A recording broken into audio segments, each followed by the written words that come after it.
ANIKANFE rèé, bẹ́ẹ̀ ni ANIKANFE rèé. Ta ló tún rán wa wá ní ọjọ́ ti tòní? Àwọn náà ni Lanre Sholanke.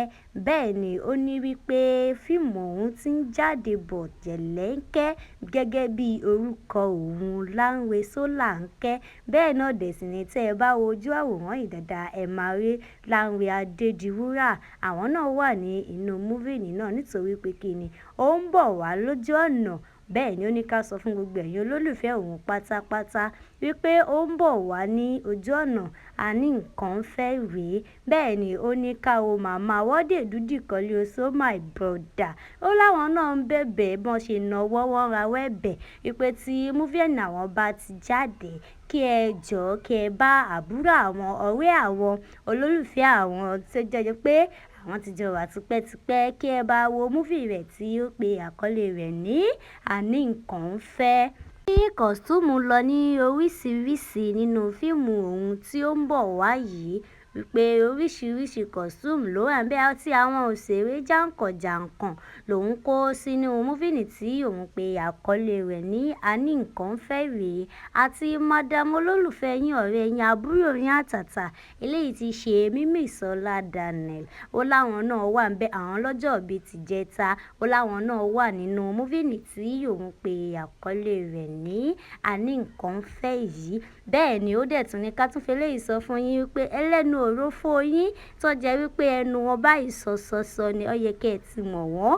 Wọ́n láwọn náà wà nínú múfìnì tí òun ṣẹ̀ṣẹ̀ fẹ́ gbé jáde tó ń bọ̀ wá ní ojú ọ̀nà yìí eléyìí ti ṣe ANIKANFE rèé. Ó láwọn náà wà níbẹ̀, àwọn náà ṣe kárí mi gẹ́gẹ́ bí orúkọ wọn tó ṣe máa ń sọ. Ó láwọn náà wà nínú múfìnì tí òun pe àkọlé rẹ̀ ní ANIKANFE rèé. Ó ní kí ẹ jọ̀ọ́ kí ẹ bóun wò ó tí ó bá ti ṣe kíni, tí ó bá ti jáde ANIKANFE rèé. Òun ni àkọlé múfì tí òun ṣe kíni tí òun gbọ́. Ó ní ká tún fi eléyìí sọ fún yín náà pé bàbá yín, olólùfẹ́ yín tó ti jọ wà tipẹ́tipẹ́ nínú fíìmù ó ní ká kí yín pẹ̀lẹ́pẹ̀lẹ́ eléyìí ti ṣe lálùdé. Wọ́n láwọn náà wà níbẹ̀, ẹ mọ̀ wípé apá kan òògùn apá kan àwàdà ni bàbá. Bẹ́ẹ̀ ni a sọ pé bóyá wọ́n lógún lọ́jọ́ ayé o torí kọ́lọ́run Elédùmarè kó ṣàánú. Ṣùgbọ́n nínú múfìnì wọn gẹ́gẹ́ bí wọ́n ṣe máa ń ṣe ní ojú àwòrán wọn bí òògùn bí alágbára bẹ́ẹ̀ náà ṣe máa ń ṣe. Ó ní ANIKANFE ó ń bọ̀ wá ní jẹ̀lẹ́ńkẹ́. Ó ní ẹ máa rí ẹ̀kọ́ bíi 2 àbí 3 ẹ máa rí kọ́ ní inú múfìnì òun. Wọ́n ní pé Lanre Sholanke má fọ̀rọ̀ ẹ lọ́rùn. Ó ní pé rárá o, ẹ jẹ́ ń fọ́ra mi lọ́rùn. Bóyá tí ń bá fọ́ra mi lọ́rùn, bóyá àwọn olólùfẹ́ mi, bóyá wọ́n máa bá mi wo múfì mi tí òun pe àkọlé rẹ̀ ní ANIKANFE rèé. Nítorí ẹ̀ lòun fi ṣe kí ló ń fi ní kóun fọ́ra òun lọ́rùn. Bóyá tóun bá lè fọ́ra òun lọ́rùn fẹ́yìn olólùfẹ́ òun, bóyá ẹ tiẹ̀ lè torí ẹ̀ lè bóun wo múfì tí òun pe àkọlé rẹ̀ ní ANIKANFE rèé. Bẹ́ẹ̀ ni ẹ wojú bàbá Lanre Adediwura, ẹ wojú tiwọn náà. Àwọn náà wà níbẹ̀, wọ́n ṣe jàkúnjàkún, wọ́n ṣe takuntakun nínú múfìnì tí a pe àkọlé rẹ̀ ní ANIKANFE rèé.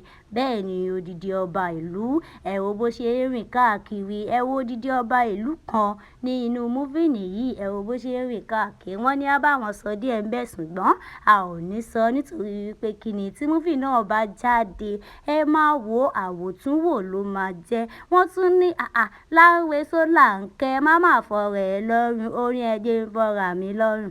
Tí ń bá fọ́ra mi lọ́rùn, bóyá ẹ̀yin olólùfẹ́ mi tí fíìmù mi bá jáde ẹ bá mi wo fíìmù mi tí òun pe àkọlé rẹ̀ ní ANIKANFE. Bẹ́ẹ̀ ni ó ló ti ń bọ̀ wá, ó ló ti ń bọ̀ wá láìpẹ́ sí orí YouTube òun pé kí ẹ bóun ṣe kíni o, kí ẹ bóun wò ó nítorí pé kí ẹ fi ọwọ́ sowọ́pọ̀ pẹ̀lú òun nínú múfìnì tí òun pe àkọlé rẹ̀ ní ANIKANFE yìí. Nítorí ẹ̀ bóyá ẹ lè bóun wò ó, ẹ ṣáà jẹ́ kóun fọ̀rọ̀ òun lọ́rùn sí yín lọ́rùn. Ẹ wọ́wọ́ màdámù, ẹ wọ́wọ́ bó ti ṣe ẹ bá ọ̀rẹ́ mi wò, ẹ bá ọ̀rẹ́ mi wo múfìnì rẹ̀ wọ́dè dúdì kọ́lé oṣó my brother. Ó ní ẹ jọ̀ọ́ nítorí t'Ọlọ́run ẹ bá ọ̀rẹ́ òun ẹ bá wo múfìnì rẹ̀ tí ó pe àkọlé rẹ̀ ní ANIKANFE. Nítorí pé kíni tí ẹ bá bá wò ó, òun náà ni inú rẹ̀ wá yóò fi dùn wípé kódà ẹ̀yin olólùfẹ́ òun ẹ ṣì ń bẹ lẹ́yìn òun bíi ké ó ní ẹ ò ní padà lẹ́yìn òun títí láéláé nítorí pé kí ni àwọn sì jọ bẹ̀rẹ̀ ni àwọn ṣẹ̀ṣẹ̀ jọ bẹ̀rẹ̀ ni nínú fíìmù industry